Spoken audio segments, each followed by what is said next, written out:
So many slug cat emotes. I feel like you might have a bit of a collection going there, Temmie.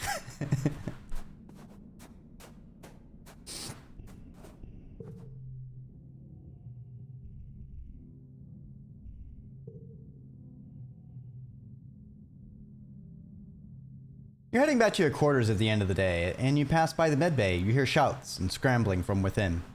Several surveyors have come back with serious wounds, not the usual broken limbs and sunstroke.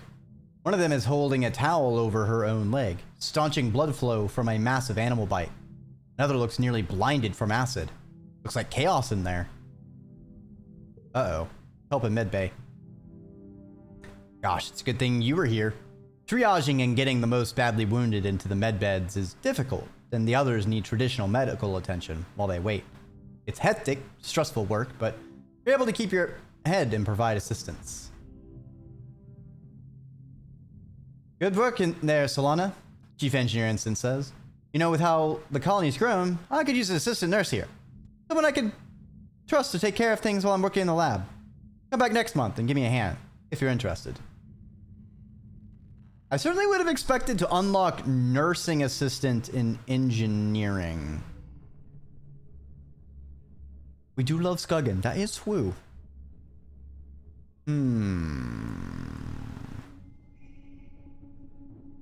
I see.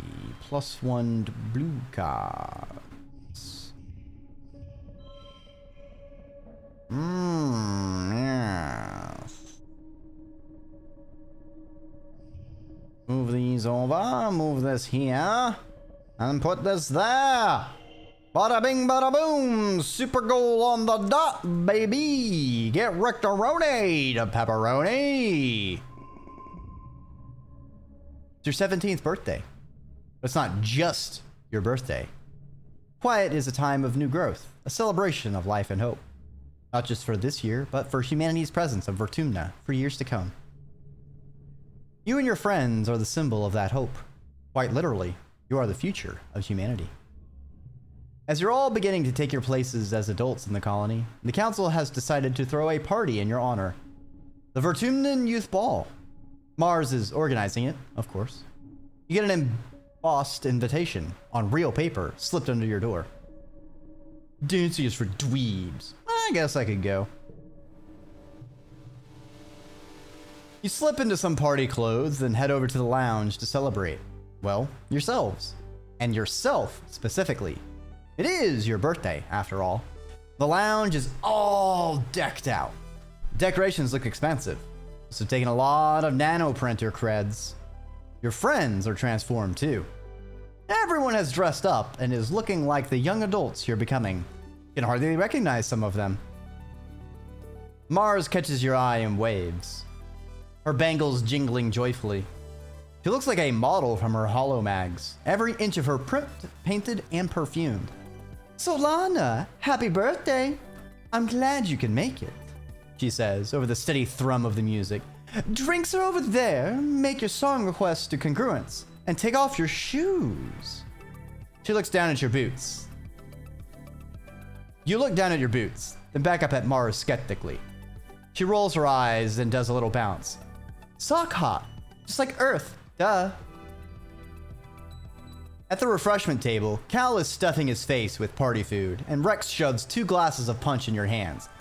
Gotta stay hydrated, he says, pouring himself another glass.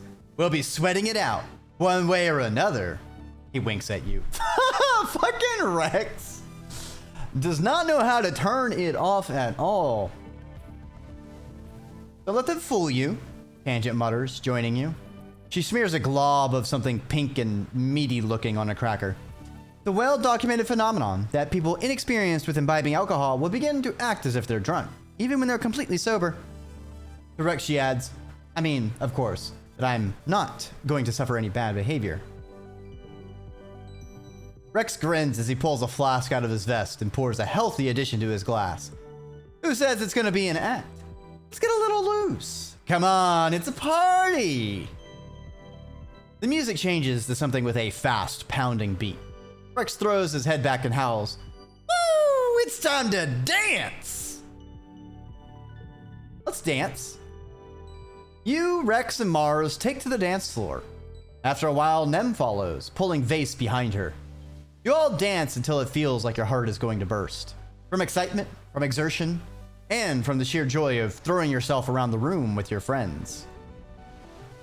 Nomi, who's playing DJ with Congruence, spins up something a lot slower, more romantic. Grab a partner and pull them in close, they announce dreamily. Or whatever distance you both feel comfortable with. Everyone giggles awkwardly and shuffles around, feeling the intangible friction of teenage politics. Who dances with whom? Who makes the first move? Think about Sim? Yikes. I think we're gonna settle on over to Nem. Nem smiles and dances with you, clearly not taking it too seriously. She steps on your toes a few times, apologizes, then spends the rest of the time making honking noises at inopportune moments in the song to mess with the heartfelt lyrics. You join in and giggle your way through the rest of the song. After you dance, she politely excuses herself and goes to dance with Vase. You see them making out on the dance floor a few minutes later. No! No! Fuck. Oh, man. Shit. After the slow songs, Nomi spins Congruence's music library to something a little more bounce to it. Dance floor once more floods with bodies, ready to gyrate the night away. What happened? Well, Nem has been the person I've been trying to go the romance with, but it seems Vase is the one she's macking with, which is a problem because Vase is the douche nozzle. So double oh no. The tunes are abruptly interrupted by Governor Lum's Here Speak hijacking the feed. He strides onto the stage, flanked by Security Chief Rhett. Everyone on the dance floor whines in unison at having some buzzkill adult stop the music, but Lum just raises his hands and smiles indulgently. Look at all of you, he says. Young pioneers, I look at you and I see the future, not just of this colony, but all of humanity. You catch a few people rolling their eyes. You've heard this before. Rhett here, good man, real good man, really, the best of the colony. Share this poem from a great Earth poet. Lum continues. Now, I'm not one for poetry myself, but damn if it's not something I want to share with you kids tonight, on the eve of something really big. He clears his throat and reads from his hollow palm. We cannot tarry here. We must bear the brunt of danger. We, the youthful, sinewy races, all of the rest of us depend. Down the edges, through the passes, up the mountains steep, conquering, holding, daring, venturing as we go the unknown ways. Pioneers, oh pioneers! We primeval forests felling, we the rivers stemming, vexing we and piercing deep the mines within, we the surface broad surveying, we the virgin soil upheaving. Pioneers, oh pioneers! This is bullshit. Rhett looks a little pained, but Lum continues. What do you think that poem means, kids? He asks. Does it mean we should sit here in our colony, politely waiting for this planet to make a space for us? He clutches his fist evocatively in the air. No, he exclaims. It means we need to get out there. We need to grab Vertumna by the balls and make it respect us. He points to you specifically. I need you, the next generation, to lead the charge. This is your planet, and you're old enough now to defend it. I'm asking all eligible fighters to join the squads massing at expeditions, to get out there and attack those monsters where they live. We're taking the fight to them. No more hiding behind our walls. To your left, Vase and Nem lead the cheering that erupts. Oh, man. Lum and Rhett leave and the music spins back up again. But only a few die-hard partygoers still want to dance. Everyone else is broken into small groups to discuss the announcement. I'm Engie. This is bullshit, Cal exclaims, causing a few heads to turn. They're not even going to try to figure out why the animals are attacking us. They're just going to kill, kill, kill. He waves his arms over his head. Aren't we supposed to be better than that? Dice clearly agrees, though much more quietly. They don't even know what's out there, he mutters. They have no idea what they're up against. The party fizzles out as everyone drifts away from the lounge. You return to your empty quarters, your birthday forgotten. You've always been told the colony was safe. Now, you know that time is over.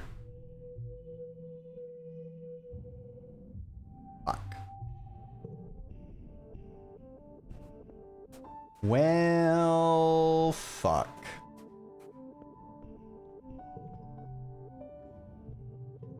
Let's relax on the walls. You're sort of half-heartedly scouting by walking along the walls when you come across what looks like a little memorial shrine tucked into an alcove. Oh, we've already seen this. The Tammy shrine. Sag.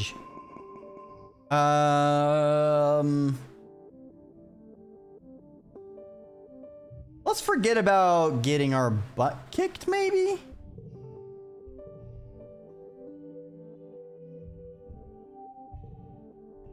All right. We are nice, stress-free.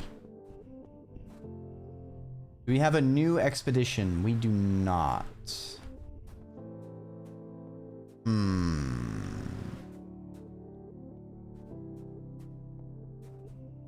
Let's see what Cal has to say. Looking around for Cal when you overhear him, just around the other side of the geoponics dome. The last time, leave me alone. Doesn't sound good. You get closer and find Cal facing down Rhett and Vase. They've cornered him, their body language calm and relaxed, while Cal's is so angry he's almost shaking. Cal, please listen to us, Rhett says, spreading his hands. We're not here to conscript you. I can't force you to join the army. All I'm saying is that I need good, loyal, strong young men like you out there on the front lines. Rhett smiles. You're a good boy, Cal. I admire your passion for peace and your dedication to fighting for it. So I am here, asking you to help me protect the colony. Protect the colony? Cal spits. That's such a lie. You're not protecting anything. You're just slaughtering defenseless animals in their homes. It's disgusting. Hey, Vase retorts, taking a step forward with his fist raised. Show some respect. Cal squares up like he's ready to take the hit. For who? He asks, voice sharp. Psychopaths like you? Vase roars and looks like he's about to take a swing, but Rhett holds him back with one raised hand. Vase slinks back to Rhett's side, glowering at Cal. I can tell you need a bit more time, Rhett says. I just wanted to let you know my door's always open, if... Get lost, Cal says, cutting Rhett off. Rhett looks surprised. I'm not interested. I never will be. Vase looks like he's about to lip off again, but Rhett speaks before he can. All I can ask is you keep it in the back of your mind, Cal. When you come around, I'll be happy to talk to you about your options. With that, they leave. Vase gives you a scathing look as they pass. Cal sits down heavily on the sack of fertilizer he must have been carrying before Vase and Rhett cornered him. This isn't even the first time, he mutters, his face in his hands. They're really dead set on getting me to join hunting parties. I told them I don't want to kill anything. And Rhett was like, it's okay. You can just tell us how to kill them. He looks up exasperated. Like that's any better. I wish they'd leave you alone. Me too, Cal says. They have a real messed up idea of what it means to serve the colony. Like, what do they think grows their food? Ghosts? Cal picks at a loose thread on the sack he's sitting on. Man, this whole war is light speed stupid, he mutters. Lum and his people come crashing in here, think they run the place because they have bombs and guns, and nobody stops to think, like, maybe we're actually the invasive species here. We need to live in harmony. I'm glad you agree, Cal says. I just feel like we We showed up and plopped ourselves right in the middle of the food web. Cal continues. We didn't even think about for a second about the chaos that would cause the ecosystem. We owe it to this planet to do our best to try and understand. Cal looks out towards the walls. Maybe the answer is out there, he says quietly. You go on expeditions a lot, right? Can you keep an eye out for, like, the answer to everything? Cal's shoulders slump in a sigh, and he pushes himself to his feet. Man, wish I could still talk about this stuff with an enemy, he says, slinging the sack of fertilizer over his broad shoulders again. You can see why Rhett wanted to get him on the defense force so badly. I miss her, Cal admits. I miss that we used to be so close when we were kids. He shakes his head. But she's gone all human supremacist now, and I just can't stomach that, you know? Fuck!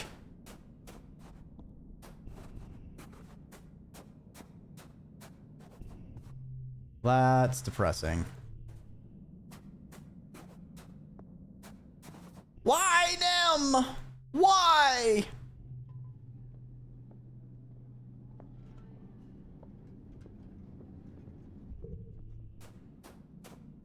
All right. I want to see if we have something new at the alien place. Because there should be one more area we can expedition to.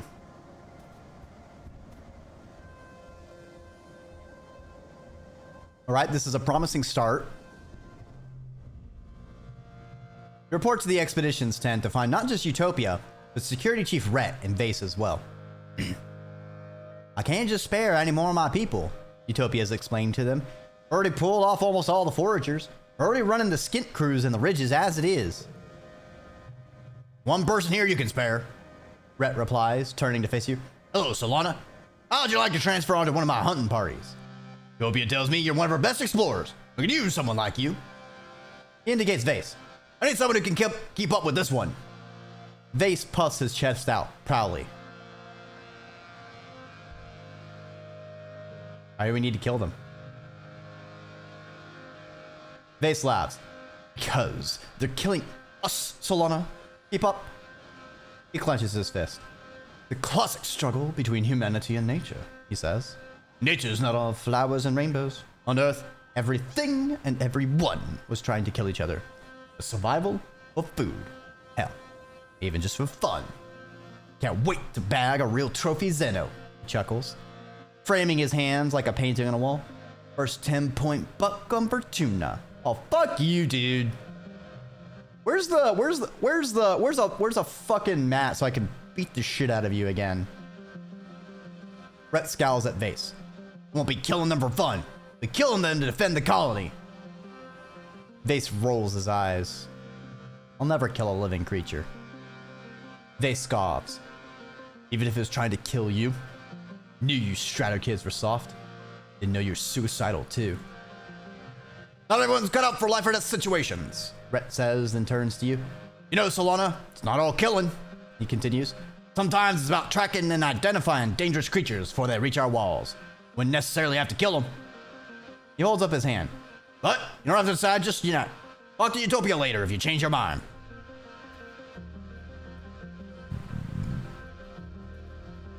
Well, fuck you, dude.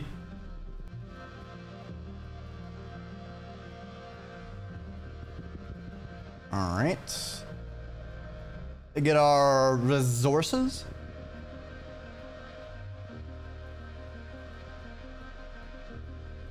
Flowers and crystals and flowers and crystals and crystals and flowers and crystals and flowers and flowers and crystals and... Going backwards, aren't I? I'm going backwards.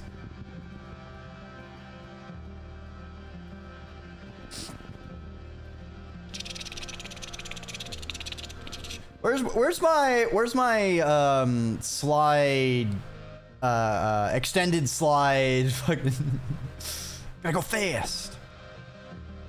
Dice is an entirely different person when he's outside the colony walls. Without people constantly trying to correct his asocial behavior, like he's blossomed into someone who's actually confident. More time you spend with him out here, more glimpses you catch of the real Dice. Bet you can't do this, he says, jumping off a huge boulder and doing a cool roll at the end. But wait, no. But you can't do it with your eyes closed. I can. You and Dice cavort around, daring each other to do more and more dangerous things. Dice isn't scared of anything. You think you see something up on one of the plateaus above you. The cliffside is covered in convenient vines. Race to the next checkpoint. You're off before you even finish the sentence. Dice is hollering, "No fair," as you leave him in the dust. The two of you run on and continue your day.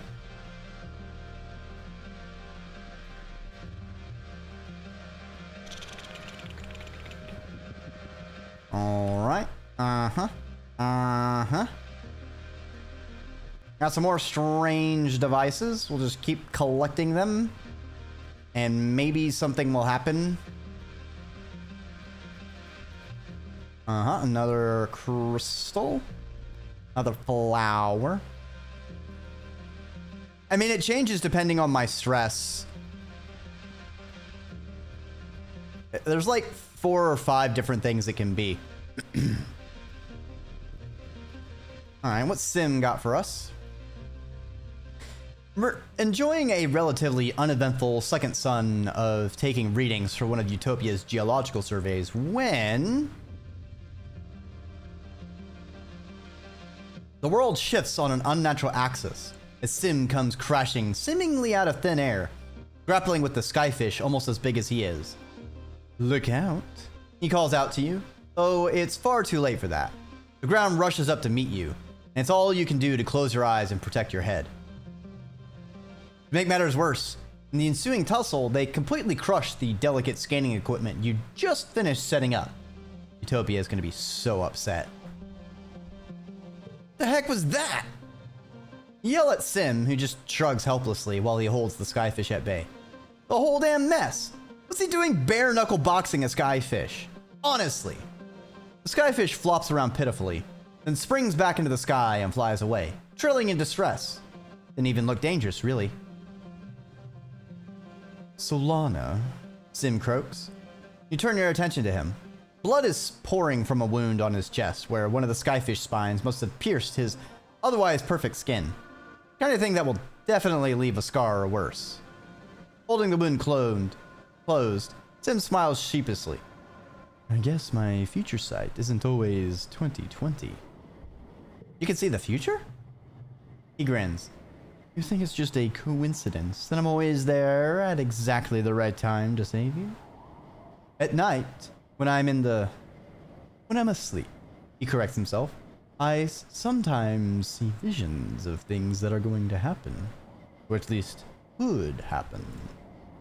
My dreams aren't always true, Sim says, wincing as he applies pressure to the wound. The paths branch and converge. Time is more like a web than a line, I think. He smiles weakly. But always in the center, there's you. I can see the future too. You can, Sim laughs. Well, you must not be very good at it either. Try to explain. Tell him it's kind of like remembering, but in your dreams. Happened ever since you were a little kid. Like you're remembering things that haven't happened yet. You admit that some of them are pretty rough, like visions of people dying. Sim nods in agreement as you explain. Some gardeners have this ability, he says, but it takes hundreds, even thousands of years to develop. Seems you were born with it. Can't tell you how this future sight works, Sim continues. To be honest, I don't even know. But if you're curious... He's clearly grappling with something, not just the sluggishly bleeding wound in his chest. His voice drops. You might look for answers under the light of the wormhole in glow, he confesses. You press him for more, but he begs you to simply leave him to handle his injury in peace. I wonder if the reason we have, like, the future sight is that at the end of the game, like, we sort of synergize, come to one with the planet. And by doing that, we sort of get the ability to have that feature sight, but because of the way it works, it sort of applies retroactively as if we always had it. You know, a bit of timey-wimey shenanigans going on, a little existential four-dimensional weirdness.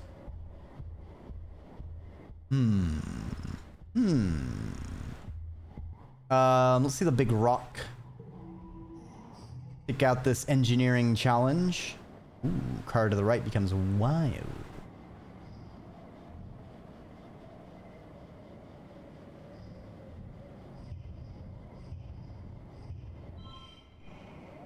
$25. Nice opening salvo. Love us for that.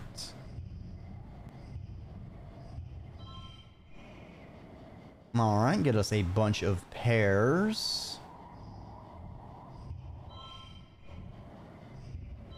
And then we can do this. It's 32, 33. I think that's better. Ooh. All right, so we get 7. 7. Nice.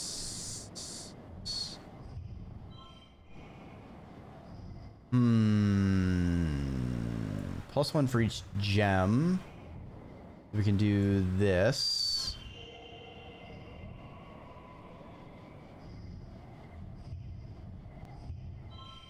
Even better. Nice. Ooh, we could have gotten 45. Good enough.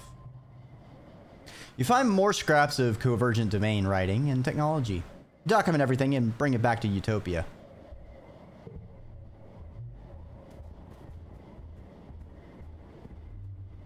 Interesting.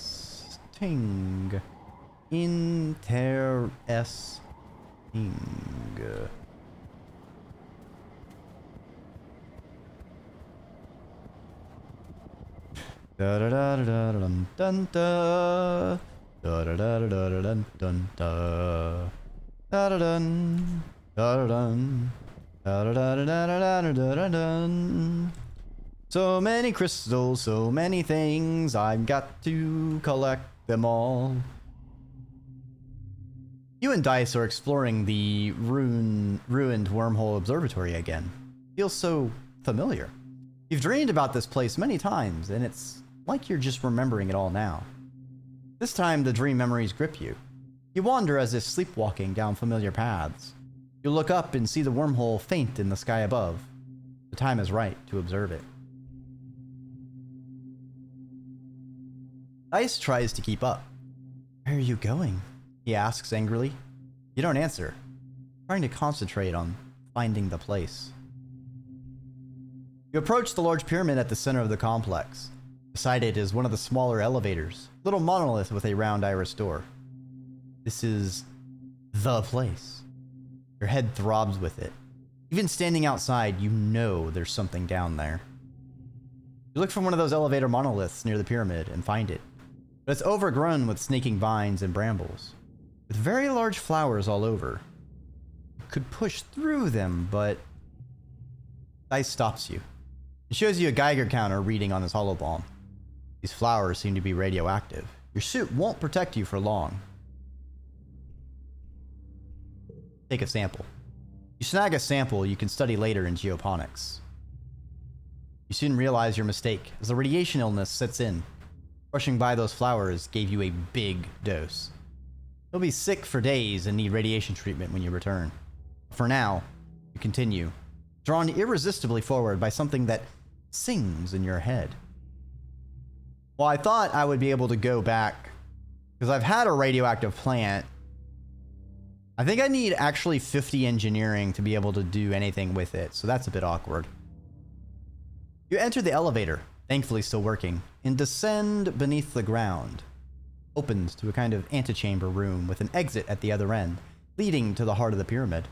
There are glyphs carved into crystal panels on the walls, symbols that resemble the wormhole. You start across the room. further you go, the more your head swims. You have to pause. You think you might faint, and it isn't just the radiation. There's something down here, some great energy. It's making your head hurt. You shake your head, trying to clear it. Wait, maybe this is a bad idea. Need stress less than 100. Keep going. The fog slowly clears from your eyes. Your head still hurts, but you can think again. Dice looks concerned, even going so far as to reach out to steady you. Are you okay? Try and explain it to Dice. Hard to put into words. You just say, my head hurts. Obviously, he says. But no, it's more than that. You're seeing things. Kind of like the array, kind of a dream, but you feel that something super important is up ahead and you need to see it. Maybe we better leave, Dice says nervously. You don't look so good. Have a rejuvenating eat, Benoy. Thanks for stopping on by. Keep going. Past the antechamber, it's a long hallway sloping down. Things around you are starting to look kind of weird, like two slightly different realities overlapping. Dice's face is starting to phase in and out of existence. You're hit with a strong wave of dizziness and nausea. Things seem to move in slow motion, but also far too fast. You lean over and... So we can go with a reasoning or toughness. Go with reasoning. Mind over matter. We keep going. At the bottom of the hallway are more crystal panels on the walls, many facets broken. Or are they whole? The walls have crumbled and roots creep over everything, but also they don't. Every time you blink, the room seems to flip and swim between two realities. All the same, you feel absolutely compelled to continue. What is with this place? Dice is both there and not there. Part of him which exists looks concerned. You need to leave now, he says. This place is hurting you. There's a round iris door at the end of the hallway. Are you sure you want to go any further? One more room. You pass through the doorway into a large square chamber with a sloping ceiling. You sense of this place, of the vibrations. It's telling you this must be directly under the big pyramid on the surface. The floor and even the air here thrums with vibrating energy. Ugh, even I can feel it too. Dice mutters behind you, rubbing his head. No! The room is empty, except for a raised platform in the middle, which looks enticingly like a bed, which is convenient because you are definitely going to faint this time. You collapse onto the platform and are overcome by a spectacular migraine headache. Feels like your head is going to explode. You slip unconscious. When you wake up, you're back at the collection site. Dice must have dragged you out, then called for help. Your headache is gone, and a medical scan shows nothing wrong with you. You feel completely weak and drained. Fuck! We're gonna have to do another round. We're gonna have to go another round there. That sucks. Well, shoot.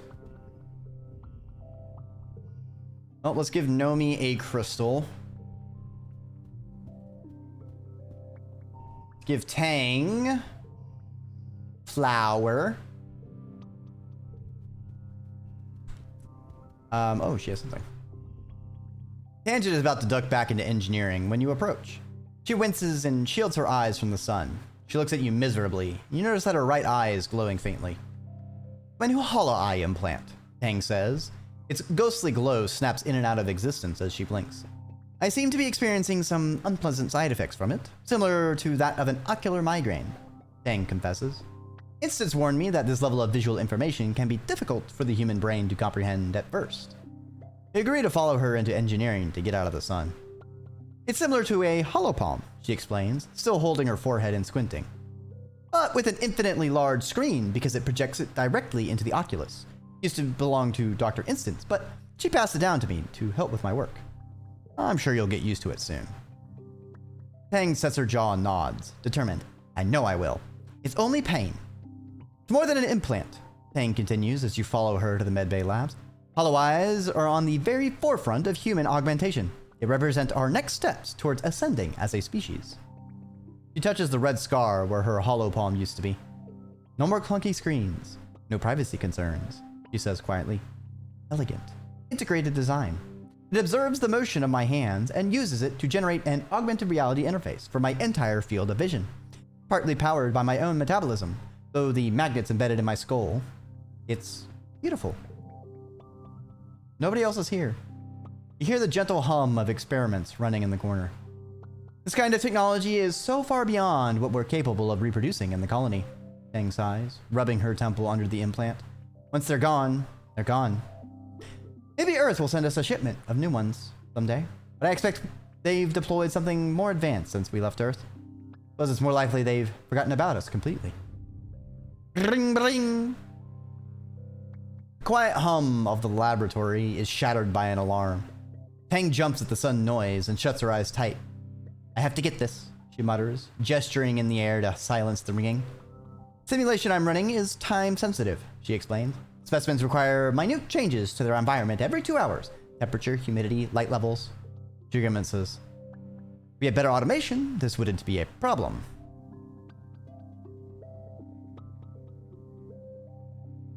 I can do it, or I can help with your migraine. Let's help with your migraine. You are in medbay after all. You could rummage around for a bottle of triptans and a cold towel. Tangent grudgingly swallows the migraine medicine and lays down on a medbed with the towel over her eyes. You shake your head. Girl needs to take better care of herself. As you apply pressure to her temples, she slowly breathes in and out. For a few minutes, the tension in her face eases. I feel less human now. Thank you, she says with a small smile. She wobbles over to her experiment where she uses the computer to set the environmental parameters for what seems to be some sort of fungal growth comparison. When she's finished, Tang slumps down on the floor in a corner where it's nice and dark. She folds her arms and lays her head on them. That should buy me 2 more hours. Tang shifts over, wordlessly inviting you to sit down beside her. Her arm is cool to the touch as it rests against yours. Tang turns to you. Thank you for your assistance.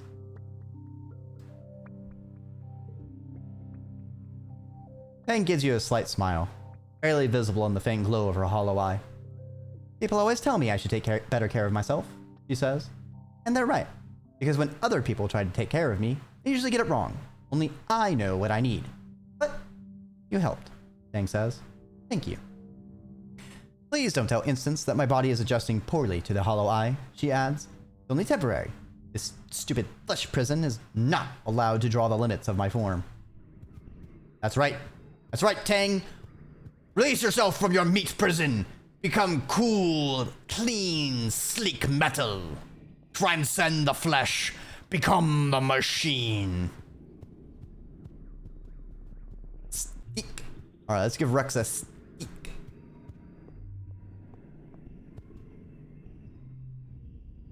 We do need more sticks.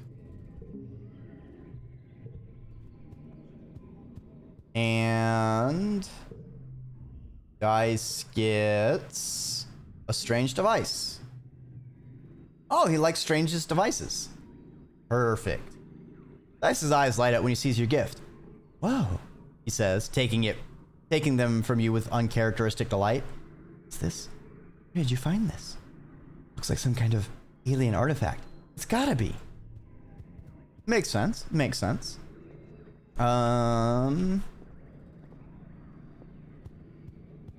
Let's rest in the garden. I haven't rested here in a minute. You play with your Dreki, Spocto Shroomus, hanging out with them just outside the walls. Uneventful, which is exactly what you need. You try to teach them some simple commands. Stay, follow, speak. It's adorable, watching them tilt their head from side to side when they're trying to figure something out. They don't seem to really get it, but you get the impression they're trying. You quickly realize the Dreki must be named after the sound they make when they're happy. A whirring, clicking noise.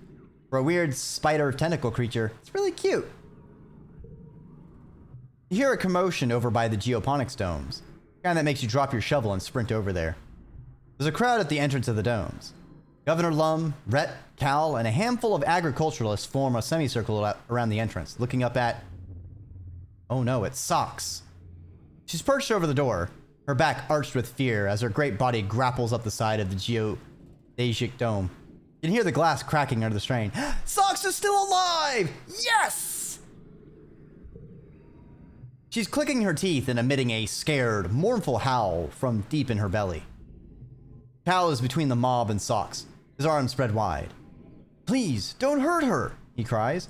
She's my pet. I promise she's not dangerous. An alien monster! Lum snarls. It's not a pet, it's the enemy! Chief Rhett, I command you to destroy it! Rhett levels his laser rifle at the dilly pillar. Wait! All eyes turn towards you. Governor Lum and Rhett are twin avatars of fury. Lum red-faced and blustery, Rhett calm as he lowers the muzzle of his rifle. Why the hell should I wait? He says, icy. You have a better idea? Socks is trained. I can prove it. You push through the crowd and stand before Socks. He looks down at you with curious affection. You raise your hand and she chitters and chicks out her fringe. Socks, down, you command, and Socks obediently slinks down from the geodesic dome. She circles her great body around you, watching intently. Everyone takes a few steps back from the large dilly pillar. Sit, you continue. The crowd gasps as Socks leans back and pulls her front half to its full height, towering over your heads. Lie down, you order. She flumps to the ground, spraying gravel and dirt at the crowd. Roll over, you say, making a rolling gesture with your hand, and Socks rides until her many, many feet are wriggling in the air. She looks up at you, upside down, her mouth lolling open like something like a smile. One more trick, you say, pointing at Lum. Socks. Tack! Yes! Socks! Devour, Governor Lum! Rid us of the infestation! Socks flips to her feet with alarming speed and snarls, charging towards Lum.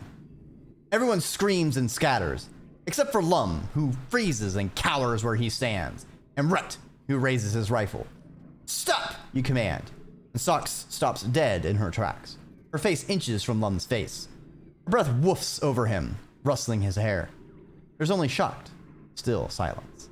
Now, I do think that is a little bit of bad form. If you do have something that you teach an attack command to, like, it should be kind of a serious thing. You shouldn't like treat that so casually. But I think in this case, I shouldn't have said stop. I feel like Socks is a valuable member of the anarchist collective and our frontline tank in dealing with these fascists. You know, I think Socks is a valuable member and could have drawn first blood in our insurrection, which is surely coming any moment now. Also, welcome to the Ziggurat, Kavikupo. I hope you enjoy your time here. Lum's mouth quivers with fear and then confusion. What are you doing? He commands, shoot it! For a few tense seconds, you worry that Rhett will pull the trigger. A moment passes, and Security Chief Rhett slowly lowers his rifle. That's incredible, he says. You have this monster perfectly tamed. As they hunt, we'll follow directions at the expense of its own safety. Rhett turns to Lum. We could use this creature, he says. May be useful in defending the colony. Only for defense, Cal pipes up. She's not a weapon. She's a living, breathing animal, and she has rights. Lum sets his jaw. Fine, he says, backing away from Socks. Rhett, you're responsible for this creature. I'm done with this. He turns on his heel and stalks away, muttering under his breath. I'm gonna go fucking piss in his coffee percolator or something. Aww! Oh, damn. Socks is big. That's so cute. It's basically a slug pup sitting on the snoot of a tamed salamander lizard. You can't just do that to his coffee, Dreki. You know what, Iced? Lum deserves it, okay?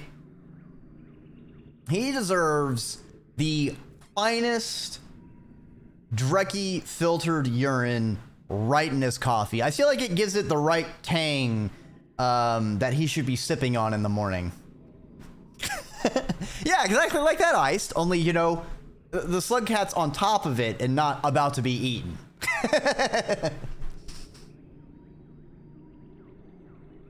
Cal whoops and runs over to Socks to throw his arms around her neck.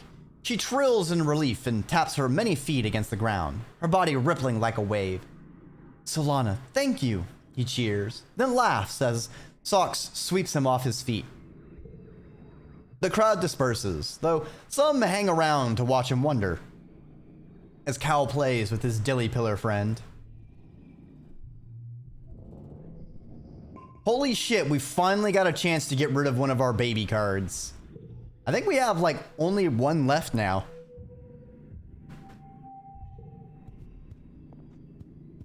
Okay, we're gonna save. I want to see if I can research the radioactive fruit. Finally. Okay, I can. Okay, now, baby. Yeah, we gotta forget our baby memories. We're a nice grown adult who has 420 kudos. Nice. Back in the lab, you have all the right equipment to properly examine that radioactive plant you found. Maybe you can find a way to protect oneself from them, so you don't need to drag a radiation-proof envirosuit with you every time you go to that part of the planet. Oh, it's a baby memory, not actual weight. Yeah. Radiation poisoning isn't the killer it used to be on Earth. With med beds, you can flush out deadly doses of radiation in a few hours. Still make you really sick though, and high enough doses could kill you before you're even able to reach a med bed. How confident are you that you know how to protect yourself? Okay, it's engineering 40. Plenty.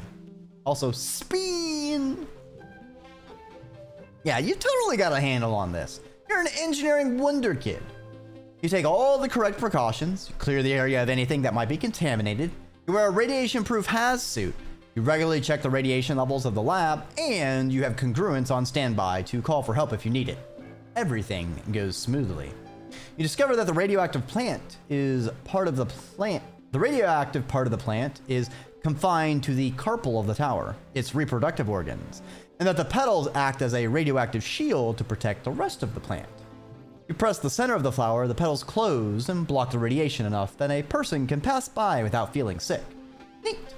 Should be able to use this to protect yourself the next time you encounter this plant in the wild. Heck yes. Locked card. Kind of annoying, but okay. We don't have a very good combo of stuff. That doesn't matter. We're still knocking this out of the park, baby. Too bad it's giving us +1 biology, and we've already maxed out biology. But we also got +2 organizing, and that's cool too. This pollen's kind of mid. Also, now this pollen's kind of late. Okay,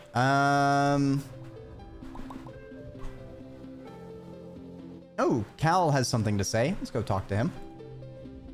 You spot Cal moving with a purpose through the gardens. He stops and gives you a little wave. Hey, Solana. Where are you going? Cal shoulders the sack he's carrying. I'm taking some food to Socks, he replies. Do you want to come and see her? You do? Been a while since you've seen the old girl. You and Cal go out past the walls to the pen they erected for Socks. Socks trills when she sees you both, unfurling her great body from where it's curled around the post in the middle of the pen. Her harness and lead jangle as she slithers over to Cal and twines around him. Hey, girl, Cal croons as Socks sweeps him off his feet and onto the coils of her serpent-like body. Are you hungry? Socks vocalizes happily when Cal starts taking head-sized rocks out of his sack. He tosses them up to her and she snaps them out of the air, pulverizing them into a shower of gravel with her massive jaws. You even do a few as well, lurching Cal on her back as she cavorts around her pen, chasing them. Whoa, Cal laughs, clutching onto her fringe. Easy there. A lot further down than it used to be. Looks pretty happy here. Cal slips down from Socks's back and stands with his cheek pressed against her chest. I don't know, he murmurs, stroking her scales. She purrs, a bassy rumble you can feel in your guts. Better than letting her be killed, I guess, but kind of wrong that we're making her fight against other animals. He sighs. I don't know what to think, honestly. Yeah.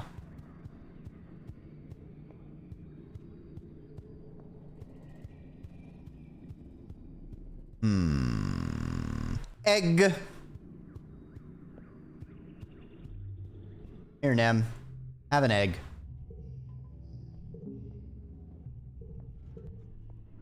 Oh, she's got something to say. You're catching up with Nem between her drills when she looks over at her shoulder and frowns.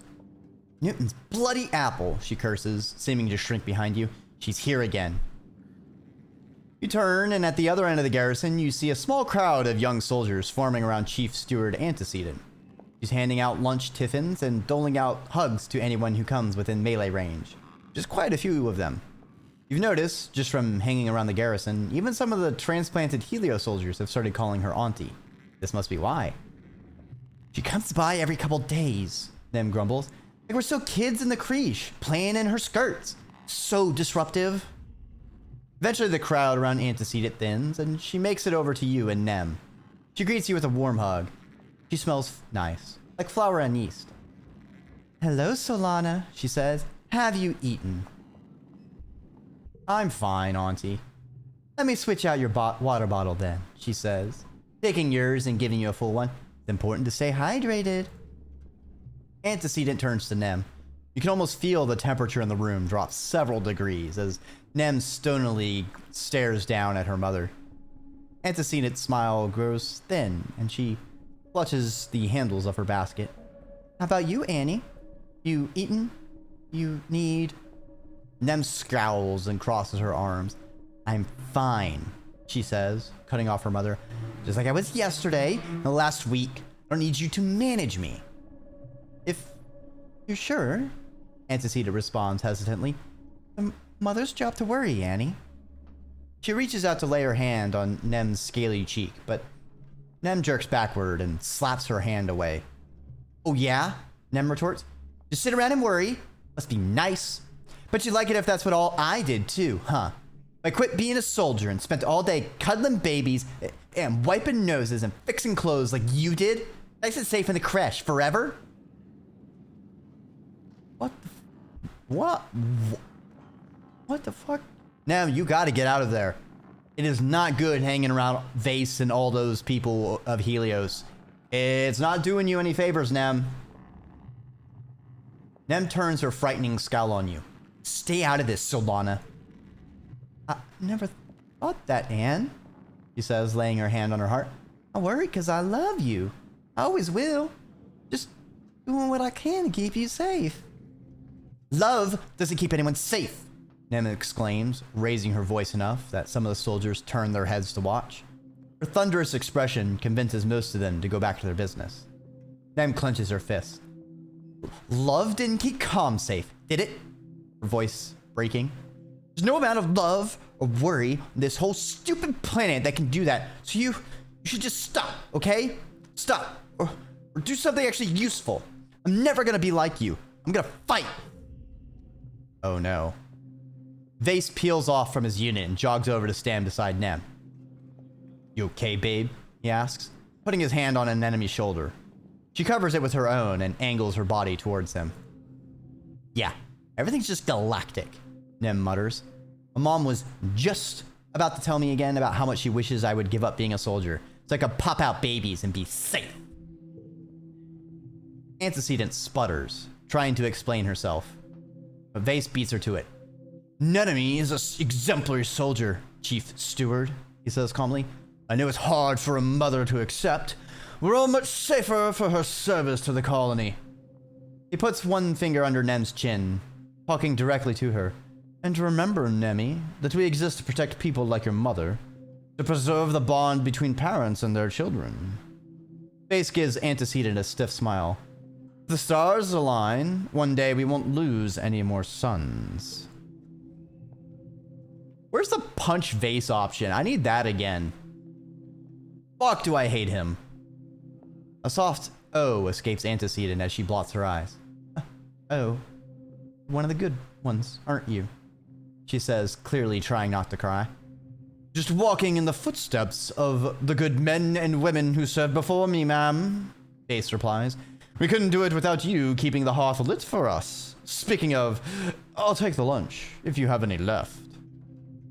Antecedent laughs and hands him a tiffin from her basket, then goes up on her toes to give him a quick hug. Over her shoulder, Vase shoots a cheeky wink at Nem, who rolls her eyes and snorts. Man,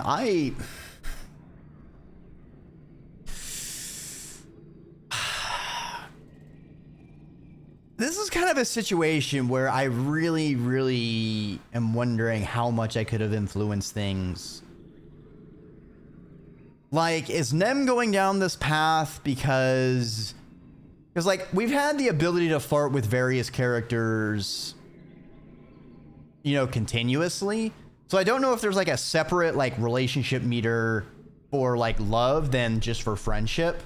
And like, because we didn't flirt with an enemy very much, she defaults going to Vase. And I don't know if by being with Vase, she goes down this more militant path. Whereas if we had flirted with her much more and perhaps she was going with us, we could have taken her down a different path. Like, I'm definitely really wondering how much I can influence the different characters and like what things I need to do to be able to influence them. Also, who I'm playing as. Solana is me. I am Solana. As far as what I'm playing as, I am he, him. I was originally gonna be romancing Nem was my goal, but these last whiles have been not so great. So I don't know. Kind of up in the air.